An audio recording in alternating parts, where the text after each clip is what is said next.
Hello everyone, welcome. Now we will study the subject radiation physics of DRT part first.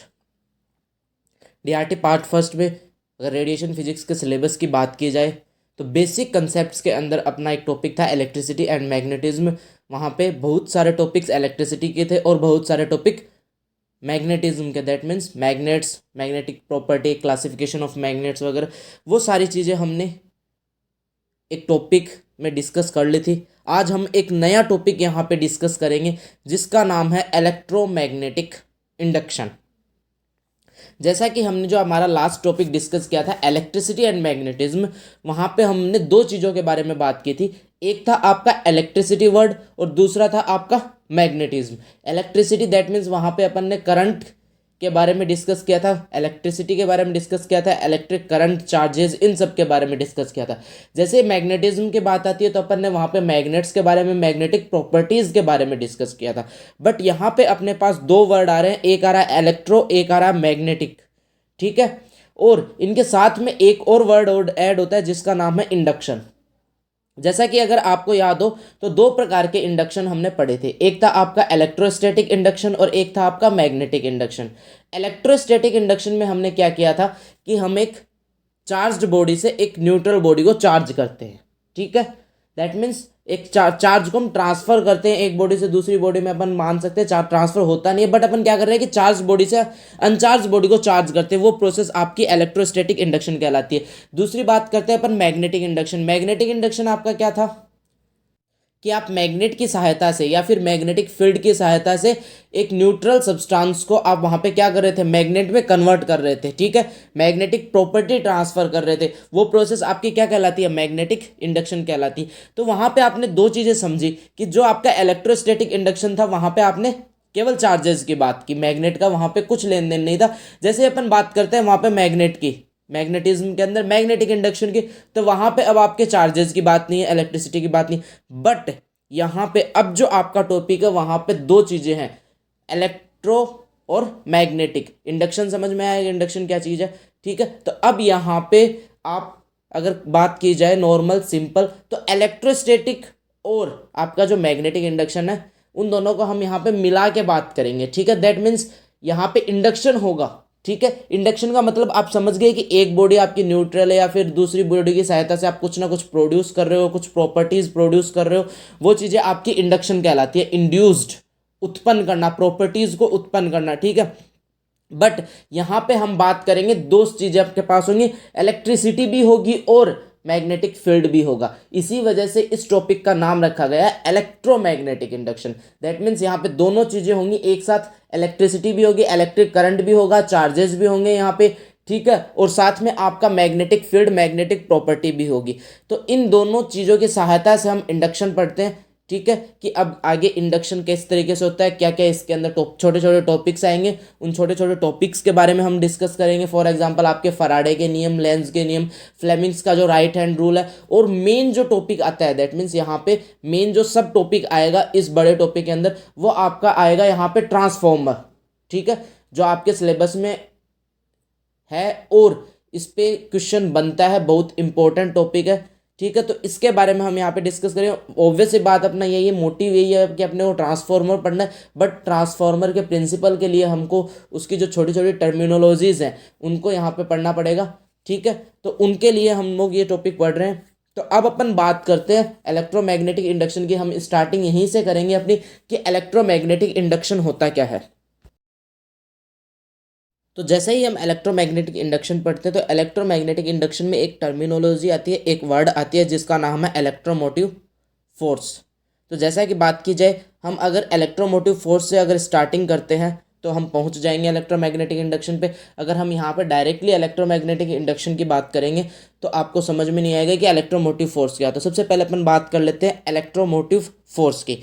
Simple सी बात है, electromotive force को भी आप यहाँ पे समझ, वर्ड को तोड़ तोड़ के समझोगे तो आपको समझ में आएगा। सबसे पहले अपन बात करते हैं इलेक्ट्रोमोटिव फोर्स की। इंड्यूस्ड को आप यहाँ से हटा दो तो यहाँ पे बात आती है केवल और केवल फोर्स की।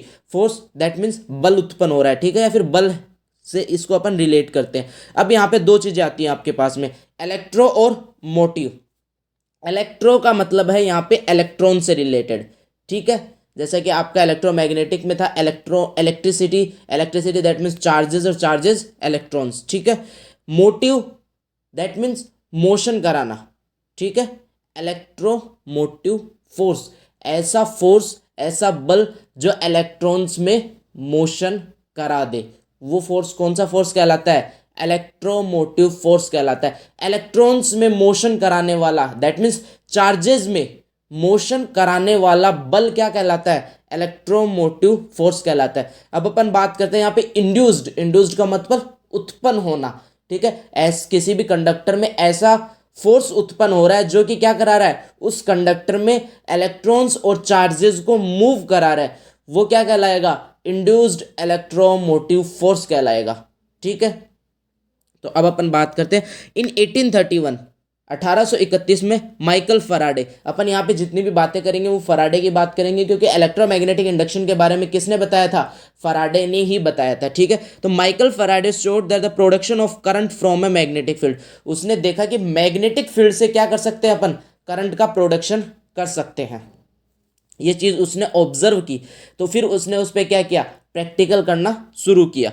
अकॉर्डिंग टू फराडे के according current can be produced in a closed conductor whenever there is a change in the magnetic flux passing through the conductor।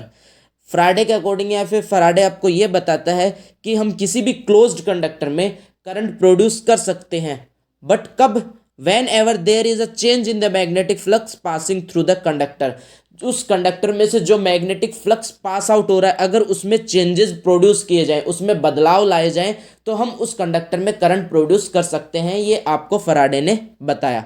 अब अपन बात करते हैं यहाँ पे मैग्नेटिक फ्लक्स की। वैसे तो मैग्नेटिक फ्लक्स हम मैग्नेटिज्म में डिस्कस कर चुके हैं, बट फिर भी आपको एक बार दोबारा से बता देता हूँ। यहाँ पे मैग्नेटिक फ्लक्स क्या होता है? Number of magnetic field lines passing through a surface area, किसी भी सरफेस एरिया से कितनी मैग्नेटिक फील्ड लाइंस क्रॉस हो रही है, वही क्या कहलाता है? मैग्नेटिक फ्लक्स कहलाता है। यहाँ पे अपन ने बात की magnetic flux passing through the conductor. Conductor में से मैग्नेटिक फ्लक्स का पास होना मतलब कंडक्टर में से मैग्नेटिक फील्ड की लाइंस का पास होना। और मैग्नेटिक फील्ड लाइंस क्या है? इमेजिनरी लाइंस है, जो कि मैग्नेटिक फील्ड, चुंबकीय क्षेत्र को ही क्या कर रही हैं? दर्शा रही हैं। तो दैट मीन्स मैग्नेटिक फील्ड का पास आउट होना। तो दैट मीन्स किसी भी कंडक्टर में से अगर कोई भी मैग्नेटिक फील्ड पास आउट हो रहा है, अगर उसको आप चेंज करते हो, ठीक है, बदलाव लाते हो उसमें, तो उस कंडक्टर में आप क्या कर सकते हो? करंट प्रोड्यूस कर सकते हो। ये आपको फराडे ने बताया, ठीक है। The current exist only so long as the changes take place. यहाँ पे फराडे आपको ये भी बता के देता है कि करंट केवल तभी तक रहेगा या फिर तब तक ही रहेगा जब तक चेंजेस होते रहेंगे। जैसे चेंजेस आने बंद हो जाएंगे, दैट मीन्स जो मैग्नेटिक फ्लक्स पास आउट हो रहा है किसी भी कंडक्टर में, उसमें जब आप चेंजेस कर रहे हो तो आपको बताया फराडे ने कि करंट उत्पन्न होगा। लेकिन वो करंट तब तक ही उत्पन्न होगा जब तक आप उसमें चेंजेस लाते रहोगे। जैसे आपने उसको स्थिर कर दिया, कॉन्स्टेंट कर दिया, तो वहीं पर आपका करंट क्या हो जाएगा? उत्पन्न होना बंद हो जाएगा, ठीक है। ये आप किसने बताया? ये फराडे ने बताया। फराडे ने एक्सपेरिमेंट किया। फराडे के एक्सपेरिमेंट के बारे में भी हम यहाँ पे आगे डिस्कस करेंगे कि फराडे ने ये चीज़ें कैसे प्रोड्यूस की, बट अपन हम यहाँ पे बात कर रहे हैं इंड्यूस्ड इलेक्ट्रोमोटिव फोर्स की।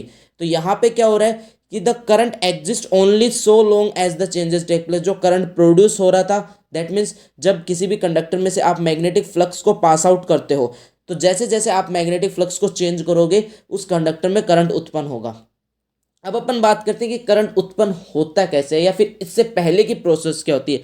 जस्ट करंट उत्पन्न होने से पहले वहां पे उत्पन्न होता है इंड्यूस्ड इलेक्ट्रोमोटिव फोर्स, ठीक है। दैट मीन्स एक ऐसा फोर्स उत्पन्न होता है जो कि कंडक्टर में इलेक्ट्रॉन्स का मोशन कराता है, और जैसे इलेक्ट्रॉन्स का मोशन होगा करंट उत्पन्न होगा, क्योंकि चार्जेस के मोशन को ही हम क्या कहते हैं? करंट कहते हैं। The current produced in the conductor in this way is called an induced current.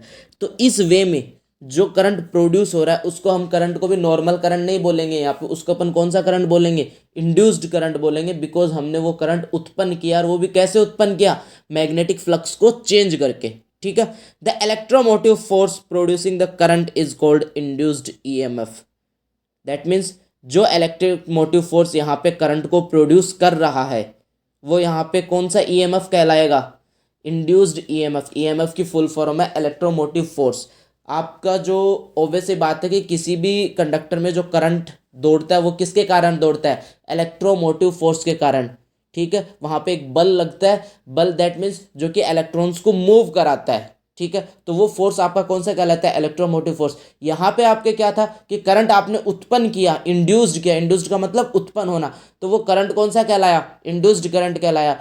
और इंड्यूस्ड करंट से पहले वहां पे क्या उत्पन्न हुआ, इंड्यूस्ड ईएमएफ उत्पन्न हुआ था, इसी वजह से वहां पे इंड्यूस्ड करंट आया। तो वहां पे जो इलेक्ट्रोमोटिव फोर्स लग रहा है वो आपका क्या कहलाएगा, इंड्यूस्ड ईएमएफ कहलाएगा, ठीक है। The whole phenomena is known as electromagnetic induction. तो जैसा कि हम बात कर रहे थे कि हम यहाँ से अगर इंड्यूस्ड ईएमएफ से स्टार्टिंग करते हैं तो हम इलेक्ट्रोमैग्नेटिक इंडक्शन पर पहुंचेंगे। तो यहाँ पे अपन इलेक्ट्रोमैग्नेटिक इंडक्शन पे पहुंच चुके हैं कि आपका जो ये पूरा घटनाक्रम है ये क्या कहलाता है, इलेक्ट्रोमैग्नेटिक इंडक्शन कहलाता है। तो अब जैसा कि आपके दिमाग में सवाल आ रहा है, अगर इलेक्ट्रोमैग्नेटिक इंडक्शन पूछता है तो हमें क्या लिखना है, इंड्यूस्ड ईएमएफ पूछता है तो हमें क्या लिखना है। अगर आपके क्वेश्चंस में ईएमएफ पूछा जाता है दैट मीन्स इंड्यूस्ड ईएमएफ के बारे में पूछा जाता है, अगर इंड्यूस्ड इलेक्ट्रोमोटिव फोर्स के बारे में पूछा जाता है तो आप स्टार्टिंग करोगे यहीं से और ख़त्म करोगे इलेक्ट्रोमैग्नेटिक इंडक्शन पे। और अगर आपका इलेक्ट्रोमैग्नेटिक इंडक्शन के बारे में पूछा जाता है तो भी आपको स्टार्टिंग यहीं से करना है और ख़त्म कहाँ पे करना है वो हम आगे बताएंगे आपको। आगे अपना नेक्स्ट टॉपिक है इसी में फराडे का एक्सपेरिमेंट, फराडे के पूरे एक्सपेरिमेंट को वहाँ पे समझाना है ताकि आप इलेक्ट्रोमैग्नेटिक इंडक्शन की प्रोसेस को अच्छे से समझा सको, ठीक है। तो अब अपन जो ये इलेक्ट्रोमैग्नेटिक इंडक्शन की प्रोसेस हुई दैट मीन्स कि जैसे जैसे मैग्नेटिक फ्लक्स चेंज हुआ वैसे वैसे करंट उत्पन्न हुआ, इस प्रोसेस को या फिर ये फराडे का जो एक्सपेरिमेंट था जिसके थ्रू फराडे ने आपको ये चीज़ें बताई कि जब आप मैग्नेटिक फ्लक्स चेंज करते हो किसी भी कंडक्टर में तो उसमें एक इंड्यूस्ड ईएमएफ प्रोड्यूस्ड होता है और उस ईएमएफ के कारण वहाँ पे एक करंट उत्पन्न होता है जिसको आप इंड्यूस्ड करंट बोलते हो। और ये पूरा घटनाक्रम क्या कहलाता है, ये पूरा फिनोमिना क्या कहलाता है, इलेक्ट्रोमैग्नेटिक इंडक्शन कहलाता है। Now we will discuss about the Faraday's experiment.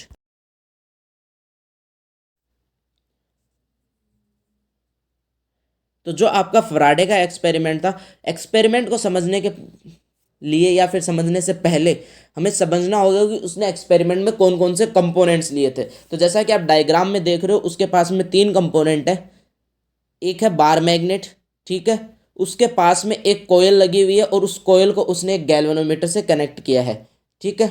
अब वो क्या एक्सपेरिमेंट करता है यहाँ पे वो अपन अभी यहाँ पे पढ़ते हैं।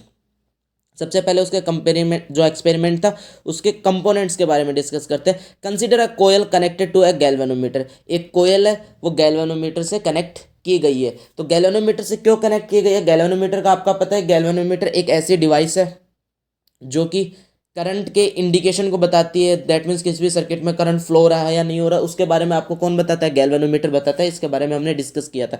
तो यहाँ पे गैल्वेनोमीटर इसलिए कनेक्टेड किया है कि जब भी आपकी कोयल में करंट फ्लो हो तो आपको पता चल जाए।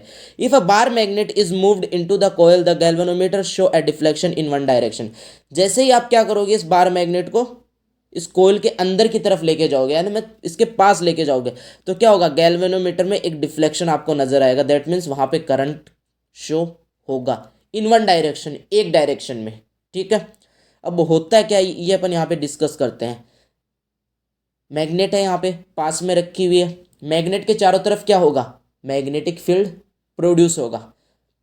कोयल के पास में रखा हुआ तो ऑब्वियस सी बात है कि वो मैग्नेटिक फील्ड की लाइन से वो कोयल से पास आउट हो रही है। जब आपकी वहां पे मैग्नेट स्थिर है तो जैसा आपको फराडे ने बताया जब स्थिर रहती है उस वक्त करंट उत्पन्न नहीं होता है।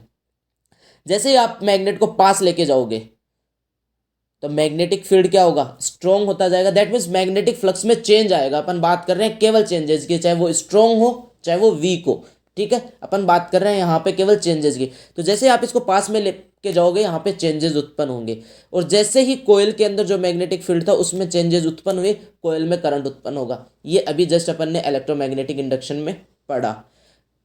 करंट उत्पन्न होते ही गैल्वेनोमीटर आपको इंडक्शन देगा, दैट मीन्स इंडिकेशन देगा एक डायरेक्शन में, ठीक है। ये एक्सपेरिमेंट था।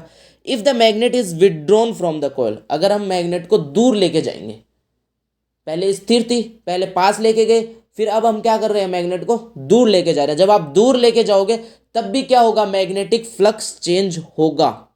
The galvanometer will show the deflection, तब भी आपका गैल्वेनोमीटर डिफ्लेक्शन आपको दिखाएगा, दैट मीन्स वहां पे करंट उत्पन्न हो रहा है in the opposite direction. But इस बार क्या होगा, ऑपोजिट डायरेक्शन में। जब आप पास लेके जाओगे तब जिस डायरेक्शन में वो शो कर रहा था उससे ऑपोजिट डायरेक्शन में वो इस बार शो करेगा।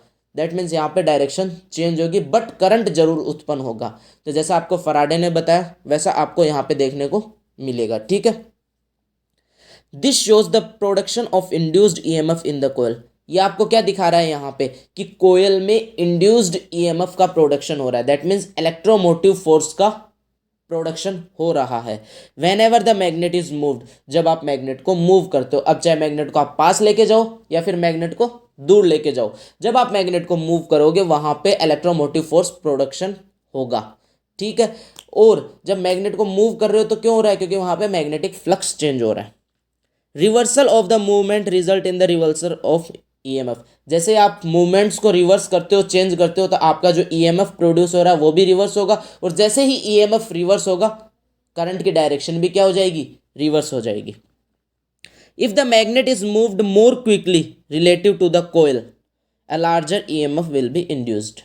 Similarly, a stronger magnet will induce a larger EMF. अब अगर अपन यहाँ पे बात करें EMF की अमाउंट की, ठीक है, अगर अपन EMF की अमाउंट की बात करें दैट मीन्स अपन डायरेक्टली यहाँ पे किसकी बात कर रहे हैं, करंट की अमाउंट की बात कर रहे हैं कि करंट कितना उत्पन्न होगा, ठीक है। If the magnet is moved more quickly, अगर हम मैग्नेट को क्विकली वहाँ पे मूव करें, ठीक है, जो भी पास लेके जाना हो या फिर दूर लेके जाना हो, अगर वो मूवमेंट्स हम क्या कराएं, जल्दी जल्दी कराएंगे तो क्या होगा, मैग्नेटिक फ्लक्स ज़्यादा चेंज होगा, और मैग्नेटिक फ्लक्स अगर ज़्यादा चेंज होगा तो वहाँ पे क्या होगा, आपका इंड्यूस्ड ईएमएफ ज़्यादा प्रोड्यूस होगा, और अगर इंड्यूस्ड ईएमएफ ज़्यादा प्रोड्यूस होगा तो इंड्यूस्ड करंट ज़्यादा उत्पन्न होगा, ठीक है। A larger EMF will be induced, वहाँ पे ज़्यादा ईएमएफ आपको मिलेगा।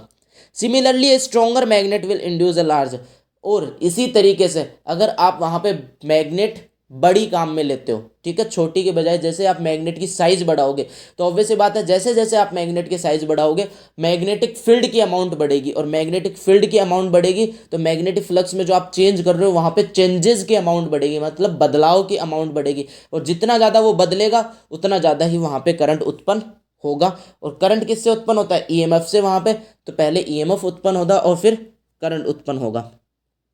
If the experiment is tried with a coil of more number of turns the induced EMF will be larger. जैसा कि अभी अपन ने बात की, अगर हम मैग्नेटिक फ्लक्स के मूवमेंट्स को ज़्यादा इंक्रीज करते हैं तो ईएमएफ ज़्यादा प्रोड्यूस होगा, अगर अपन मैग्नेट की साइज को इंक्रीज करते हैं तो भी ईएमएफ ज़्यादा मिलेगा। बट अगर हम जो कोयल वहाँ पे काम में ले, अगर कोयल के अंदर जो नंबर ऑफ टर्न्स हैं, ठीक है, वो अगर अपन बढ़ा देते हैं तो क्या होगा, तो भी आपका इंड्यूस्ड ईएमएफ आपको ज़्यादा मिलेगा, ठीक है। तो ये बात की गई है कि इंड्यूस्ड ईएमएफ को हम कैसे बढ़ा सकते हैं। 3 प्रोसेस है, हम या तो मूवमेंट्स को इंक्रीज करके, या फिर हम मैग्नेट की साइज को बढ़ा के, या फिर अपन नंबर ऑफ टर्न्स को बढ़ा के, ठीक है। In the experiment when the magnet is moved the magnet flux linked with the coil changes. वही बात इन्होंने दोबारा कही है कि जैसे ही अपन इस एक्सपेरिमेंट में मैग्नेट को पास में लेके जाते हैं या फिर मूव कराते हैं तो मैग्नेटिक फ्लक्स चेंज होता है जो कोयल से लिंक्ड है, ठीक है। Hence an EMF induced in the coil, इसी तरीके से कोयल में एक ईएमएफ प्रोड्यूस होता है। If the magnet is stationary, अगर आपकी मैग्नेट क्या हो गई, फिक्स हो गई, there is no change in the magnetic flux, magnetic flux में कोई चेंज नहीं होगा, so no induced EMF and no induced current, ना तो ईएमएफ प्रोड्यूस होगा वहां पे और ना करंट प्रोड्यूस होगा, ठीक है। Instead of moving magnet one can also use current to perform electromagnetic induction. If the current passing through a closed circuit is switched on और off the magnetic flux will change. इस बात को अच्छे से समझना, यहाँ पे इन्होंने बताया है कि हम इलेक्ट्रोमैग्नेटिक इंडक्शन के फिनोमिना को या फिर इस घटनाक्रम को परफॉर्म करने के लिए जरूरी ही नहीं है कि हम मैग्नेट की सहायता लें, हम वहाँ पे इलेक्ट्रिक करंट की भी सहायता ले सकते हैं। अब वो कैसे लेंगे वो समझो। अब अपन एक्सपेरिमेंट को थोड़ा सा चेंज करते हैं, कोयल जैसी थी उसको वैसी की वैसी रहने दो, गैल्वेनोमीटर अटैच रहने दो, पास में मैग्नेट के बजाय आपको क्या करना, आपका मेन एम है कि कोयल के अंदर जो मैग्नेटिक फ्लक्स है उसको चेंज करना है। आप मैग्नेट से कर रहे थे इतनी देर, अब आपको दूसरे मेथड से करना है। दूसरे मेथड से कैसे करोगे, आप पास में एक सर्किट ले, ठीक है, कोई भी एक इलेक्ट्रॉनिक सर्किट पास में अरेंज करो, ठीक है। अब उस सर्किट में आप क्या कर रहे हो, करंट फ्लो कर रहे हो, क्या कर रहे हो, करंट फ्लो कर रहे हो। अब जैसे करंट फ्लो करोगे तो आपने मैग्नेटिज्म में एक इफेक्ट पढ़ा था, magnetic effect of electric current. That means कि जब भी आप किसी भी कंडक्टर में से इलेक्ट्रिक करंट पास आउट करते हो तो उसमें मैग्नेटिक फील्ड उत्पन्न होता है। तो वहाँ यहाँ पे भी यही होगा, जो सर्किट आपने पास में यहाँ पे लगाया है वहाँ पे कंडक्टर होगा, उस कंडक्टर में जैसे ही जैसे ही इलेक्ट्रॉन्स का फ्लो होगा, करंट का फ्लो होगा, वहाँ पे मैग्नेटिक फील्ड उत्पन्न होगा। और उसके पास में आपने फराडे के एक्सपेरिमेंट वाली कोयल रख रखी है, ठीक है। तो वो जो मैग्नेटिक फील्ड है वो आपका इस कोयल से भी क्या हो जाएगा, लिंक हो जाएगा। अब जैसा कि अगर उसमें से लगातार करंट फ्लो होता रहेगा तो लगातार मैग्नेटिक फील्ड निकलता रहेगा और लगातार आपका मैग्नेटिक फ्लक्स कोयल में से पास आउट होता रहेगा, कोई चेंजेस नहीं होगा, ठीक है। तो आपकी कोयल में करंट उत्पन्न नहीं होगा। बट जैसे आप क्या करो, जहाँ से आप मैग्नेटिक फील्ड प्रोड्यूस कर रहे हो, जहाँ पे आपने करंट का सर्किट लगाया, उसका जो स्विच है अगर उसको आप ऑन ऑफ करने लग जाओ, तो जैसे आप ऑन ऑफ करोगे तो क्या होगा, उसमें से जो मैग्नेटिक फील्ड उत्पन्न हो रहा था वो चेंज होगा, वो बदलेगा तो जो कोयल से जो लिंक्ड मैग्नेटिक फ्लक्स था वो भी बदलेगा। और अगर वो बदलेगा तो फराडे का एक्सपेरिमेंट तो यही करता है कि मैग्नेटिक फ्लक्स को चेंज करना है, वो चाहे आप मैग्नेट से चेंज करो या फिर करंट लूप से चेंज करो। जैसे मैग्नेटिक फ्लक्स चेंज होगा आपकी कोयल के अंदर क्या हो जाएगा, करंट उत्पन्न हो जाएगा। दैट मीन्स कि आप दो कोयल पास में रख लेते हो, एक में अगर आप करंट उत्पन्न करते हो तो दूसरी में करंट उत्पन्न हो सकता है जब आप उसमें चेंजेस करो, ठीक है। स्टेशनरी में नहीं होगा कभी भी। लगातार अगर आप करंट फ्लो करा रहे हो और आपने एक पास में कोयल और रख दी और आप चाहते हो कि इसमें करंट आ जाए, नहीं आएगा। अगर आप उसमें क्या करते हो, चेंजेस करते हो, दैट मीन्स स्विच को ऑन ऑफ करते हो, तो क्या होगा, मैग्नेटिक फ्लक्स चेंज होगा। मैग्नेटिक फ्लक्स चेंज होगा तो कोयल में करंट उत्पन्न होगा। तो फराडे के एक्सपेरिमेंट ने आपको दो एक्सपेरिमेंट बता दिए। आप मैग्नेट से भी इंड्यूस्ड करंट उत्पन्न कर सकते हो और किसी करंट कैरिंग कंडक्टर से भी कर सकते हो, ठीक है। As a result current will be induced in the neighbouring circuit, और इसका रिजल्ट क्या मिलेगा, जो पड़ोसी का जो सर्किट था उसमें आपको करंट उत्पन्न मिलेगा, ठीक है। अब अपन बात करते हैं यहाँ पे डायरेक्शन की। अपन ने बात कर ली करंट उत्पन्न हो गया, ठीक है। इलेक्ट्रोमैग्नेटिक इंडक्शन की बात कर ली अपन ने, कैसे होता है, दो मेथड्स भी बात कर लिए, एक अपन ने मैग्नेट से कर लिया और एक करंट कैरिंग लूप से कर लिया। अब अपन बात करते हैं यहाँ पे डायरेक्शन की। The direction of the current produced in the Faraday experiment obtained by the Lenz law. That means Faraday ने एक्सपेरिमेंट बताया था बट फराडे डायरेक्शंस के बारे में नहीं बता पाया था। यहाँ पे डायरेक्शंस के बारे में किसने बताया था, लेंज ने बताया था। लेंज का नियम था जिसके अकॉर्डिंग डायरेक्शन। अब जो लेंज का नियम है वो अपन आगे पढ़ेंगे, बट उसकी डायरेक्शन को समझना यहीं पे जरूरी है, बिकॉज आज अपना इलेक्ट्रोमैग्नेटिक इंडक्शन का टॉपिक चल रहा है, फराडे का एक्सपेरिमेंट चल रहा है, तो अपन साथ में समझ लेंगे। अगर अपन कल भी इसी की बात करेंगे, दैट मीन नेक्स्ट लेक्चर में अगर अपन लेंज लॉ की बात करेंगे अलग से, तो अपने को दोबारा से इलेक्ट्रोमैग्नेटिक इंडक्शन पढ़ना होगा। तो यहाँ पे आप जैसे कि डायग्राम में दो चीज़ें देख रहे हो, एक तो आपका यहाँ पे इलेक्ट्रोमैग्नेटिक इंडक्शन का फराडे का डायग्राम है, ठीक है, फराडे के एक्सपेरिमेंट का डायग्राम। दूसरा आप यहाँ पे दो चीज़ें देख रहे हो, एक साउथ पोल और एक नॉर्थ पोल। इन चीज़ों को समझना, ठीक है। साउथ पोल डायरेक्शन शो कर रहा है क्लॉकवाइज, ठीक है, जैसे आपकी घड़ी घूमती है वैसे डायरेक्शन शो कर रहा है, ठीक है, करंट की। और जो नॉर्थ पोल है वो आपकी एंटी क्लॉकवाइज डायरेक्शन यहाँ पे शो कर रहा है। दैट मीन्स जैसे घड़ी की सुइयाँ घूमती है उसके एकदम विपरीत, ठीक है। तो इन दो चीज़ों को समझ लिया। अब अपन बात करते हैं कि जैसे ही आप क्या करोगे, इस मैग्नेट को कोयल के पास में लेके जाओगे, तो मैग्नेट का जो नॉर्थ पोल है, पास में कौन सा पोल जा रहा है उसके बारे में देखो। मैग्नेट का कौन सा पोल पास में जा रहा है, यहाँ पे आपका नॉर्थ पोल पास में जा रहा है। तो यहाँ पे क्या होगा कि कोयल का जो पार्ट मैग्नेट के पास में है, ठीक है, वहाँ पे ओपोजिशन होगा, इस चीज़ का विरोध होगा। तो अब आप बताओ कि नॉर्थ पोल जो है, नॉर्थ पोल का विरोध कौन करेगा, नॉर्थ पोल का विरोध नॉर्थ पोल ही करेगा। साउथ पोल तो क्या करता है, उसको अट्रैक्ट करता है। तो यहाँ पे कोयल के अंदर नॉर्थ पोल प्रोड्यूस होगा, और जब नॉर्थ पोल प्रोड्यूस होगा तो आप डायग्राम्स की सहायता से देखो कि वहाँ पे करंट की डायरेक्शन क्या आएगी। वहाँ पे करंट की डायरेक्शन आएगी एंटी क्लॉकवाइज। आया समझ में। जैसे ही आप नॉर्थ पोल को अब दूर लेके जाते हो, अपन बात कर रहे हैं अब दूर ले जाने की, ठीक है, तो दूर ले जाने पे भी क्या होगा, ओपोजिशन होगा, विरोध होगा। बट इस बार विरोध कौन करेगा दूर ले जाने का, अगर यहाँ पे आप नॉर्थ रखते हो तो वो तो क्या कहेगा, जाने दो। बट अगर यहाँ पे साउथ आता है तो वो कहेगा नहीं जाने दूंगा मैं इसे। तो इस वजह से यहाँ पे क्या होगा, साउथ होगा। दैट मीन्स जब आप दूर लेके जाओगे तब क्लॉकवाइज डायरेक्शन होगी करंट की, और जब आप नॉर्थ पोल को पास में लेके आओगे तब एंटी क्लॉकवाइज होगी डायरेक्शन की। तो लेंज का नियम आपको क्या बताता है, यहाँ पे विरोध के बारे में बताता है, ओपोजिशन के बारे में बताता है। ये अपन ने एग्जाम्पल लेके समझा है नॉर्थ पोल का। अपन सिमिलरली बात करते हैं यहाँ पे साउथ पोल की। अब आप मैग्नेट को विपरीत कर लो, ठीक है। अब आप साउथ पोल को पास में लेके जा रहे हो। जब आप साउथ पोल को पास में लेके जाओगे तो कौन सा पोल उसका ऑपोजिशन करेगा, साउथ पोल ऑपोजिशन करेगा। दैट मीन्स जब आप साउथ पोल को पास में लेके जाओगे तो वहां पे क्लॉकवाइज डायरेक्शन में करंट प्रोड्यूस होगा। बट जैसे ही आप साउथ पोल को दूर लेके जाओगे तब ऑपोजिशन कौन करेगा, नॉर्थ पोल करेगा। तो दैट मीन्स जब आप साउथ पोल को दूर लेके जाओगे तब वहां पे डायरेक्शन कौन सी डायरेक्शन, करंट कौन सी डायरेक्शन में प्रोड्यूस होगा, एंटी क्लॉकवाइज। तो यहाँ पे करंट की डायरेक्शन आपको समझ में आई। इसके बाद में अब बात करेंगे लेंज के नियम की, जो कि हम नेक्स्ट लेक्चर में डिस्कस करेंगे। Thank you.